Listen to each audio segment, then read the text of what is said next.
Amit शहाजीकडनं offer आहे भाजपची, काय सांगणार? तुम्हाला माहिती आहे की भारतीय जनता पार्टी वाढवण्यामध्ये ज्या अनेक नेत्यांचा हातभार लागला, योगदान लागलं, त्यापैकी माननीय खडसे साहेब. ठीक आहे, काही समस्या निर्माण झाल्या, अडचणी निर्माण झाल्या. 40 वर्ष त्यांनी भारतीय जनता पार्टीच्या विस्तारासाठी काम केलं. आता त्यांना सन्माननीय अमितभाईंनी भारतीय जनता पार्टीमध्ये येण्याच्या संदर्भात काही चर्चा केली असेल तर मला माहिती. तर एक गोष्ट नक्की आहे, जेव्हा काहीच नव्हतं तेव्हा जे नेते, जे कार्यकर्ते पक्षासाठी जीव लावून काम करायचे, त्यापैकी खडसे साहेब आहे याची मला माहिती. कारण मी प्रदेश अध्यक्ष असताना विरोधी पक्ष नेता होते आणि एक जाणदार शानदार स्वभावाचे नेते म्हणून त्यांच्याबद्दल सर्वच कार्यकर्त्यांच्या मनात सन्मान होता. काळाच्या ओघात काही घटना घडल्या आणि ते पक्षाच्या बाहेर गेले, तेव्हाही मी आपल्याला सांगितलं होतं की त्यांनी पक्षाच्या बाहेर जाणं पक्ष वाढेल, मोठा होईल, याबद्दल शंका नाही. हजारो कार्यकर्ते कष्ट करतात, पक्ष मोठा होतो. पण आपल्या घरचे लोक बाहेर जाणं हे काही योग्य नाही. पण ठीक आहे, आता काही नवीन घडणार असेल तर मला माहिती. पक्षात आले तर स्वागत होईल मोठ्या मनाने. शेवटी हे माननीय राष्ट्रीय नेतृत्वाने ठरवायचं. याबद्दल मी मत व्यक्त करणं हे योग्य आहे. देवेंद्रजी मुख्यमंत्री म्हणून विक्रम केलेला आहे, पवारांना मागे टाकलं, तिसरे लॉंगेस्ट सर्व करणारे मुख्यमंत्री झाले. तर अभिनंदन केलं पाहिजे. त्यांनी महाराष्ट्राचं नेतृत्व अनेक वर्ष करावं ही आमची सदिच्छा. हो, बच्चू कडू वारंवार म्हणतात की एकनाथ शिंदे यांनी मुख्यमंत्री व्हावं, देवेंद्रजींनी दिल्लीत जावं, असं का म्हणतो? कोण त्यांच्या मागे असं कसं वाटतं? कोणी मागे नसतं, प्रेमापोटी प्रत्येकाला वाटतं. आता संजय राऊतांना बावनकुळे साहेबांबद्दल प्रेम आहे तर ते बावनकुळे साहेबांबद्दल बोलतात, कोणी एकनाथ शिंदे साहेबांच्या बद्दल बोलतात. तुम्ही जर सोशल मीडियामध्ये गेला आता कमीत कमी 20 ते 25 मुख्यमंत्र्याचे कॅन्डिडेट त्यांच्या प्रेम करणाऱ्या कार्यकर्त्यांनी निर्माण केले आहे.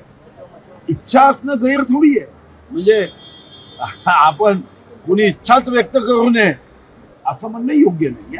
बच्चू कडूंना वाटलं त्यांनी नाव घेतलं म्हणून आता काय त्यांच्यावर राग करता का? उद्धवजींचं 18 जुलैला नागपुरात आंदोलन आहे, जे मंदिर निवडलं रामनगरचं, त्याचे देवेंद्रजी आजीवन सदस्य आहेत. त्याच मंदिरात त्यांचं दानचोरी विरोधातलं हे रामरक्षा पथकाने आंदोलन होणार. मंदिराचे कोणी आजीवन सदस्य नाही, जीवनच प्रभू राम देतो.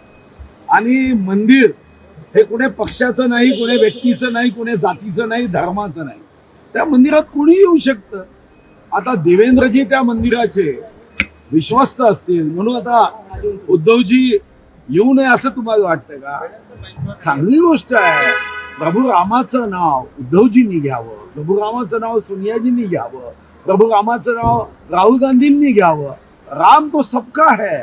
प्रभू रामाच्या नावाने मला वाटतं की प्रत्येकाचं जीवन हे निश्चितपणे आनंदी, सुखी, समाधानी होतं. यामध्ये कुठं पक्ष आहे काय? प्रभू राम भाजपचा आहे? मला नाही वाटत. प्रभू राम या देशाची आस्था आहे, देशाची अस्मिता आहे, हे देशाचा श्वास आहे, देशाचा प्राण आहे. तुम्ही कोणत्याही जाती धर्माचे असू द्या, प्रभू रामाचं नाव घेण्याचा अधिकार आहे आणि प्रत्येक मंदिरात जाण्याचा आहे. भाऊ, वारकऱ्यांनी पुन्हा वारकऱ्यांना ट्रकने उडवल्याची घटना घडली. वारंवार अशा घटना दरवर्षी घडत असतात का? काळजी घेतली पाहिजे. अशा घटना दरवर्षी होणं गैर आहे. या संदर्भात आपण त्यांना कवच कुंडल दिलं, पण पैसे दिव्यानी काम होईल का? आता मीही माझ्या जिल्ह्यातल्या एका वारकऱ्याचं असंच अपघाती निधन झाल्यावर 4 लाख रुपये आम्ही नेऊन दिले.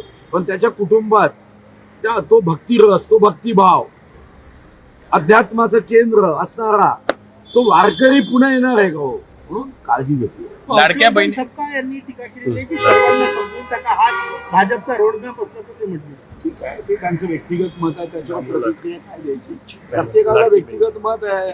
या अगोदर काँग्रेसच्या बद्दल आमच्यापैकी अनेक जण असं म्हणायचं. भाऊ, लाडक्या बहिणींचे 92 लाख नावं कमी झालेले आहे. विरोधक टीका करते आहे, सुरुवातीला हे दिलं ना आता नावं कमी केली जातात. कमी करू नये, म्हणजे अयोग्य असतील तर कमी करावे. पण 92 लक्ष जर नावं मला माहिती नाही कमी झाले असेल तर याचं एकच कारण आहे, EKYC योग्य अजून मुदत वाढवण्याची आवश्यकता आहे. EKYC ची मुदत वाढवली तर हे नावं योग्य पद्धतीने येऊ शकतात. खासदार विनायक राऊत यांच्या विरोधात गुन्हा दाखल झालेला आहे. त्यांनी सुनेनं गंभीर हे केले, आरोप केलेले आहेत. असं आहे, त्यांचं कौटुंबिक आपल्याला माहिती नाही.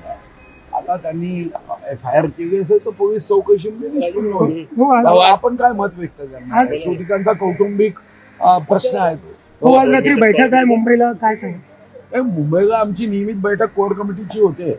त्या बैठकीला जातो आहे तर पक्षाचा विस्तार, पक्षाचं संवर्धन, योजना लोकांपर्यंत पोहोचवणे, गरिबाची सेवा करण्यासाठी अजून आपल्याला उत्तमातलं उत्तम काय करता येते, शेतकऱ्यांना आपण कर्जमुक्ती दिली, कर्जमुक्तीचा लाभ त्यांना होतो की नाही याबद्दल सक्रियपणे आपण कार्यरत असतो. असे अनेक विषय. कुठेतरी विदर्भात मोठ्या प्रमाणात पाऊस कमी झाल्यामुळे कुठेतरी संकट आहे. अवकाळीचं मराठवाडा झाला, विदर्भ झाला. गंभीर आहे. मी अशा शेतकऱ्यांच्या संदर्भामध्ये आपल्याला मदतीच्या भावनेने काम करतो.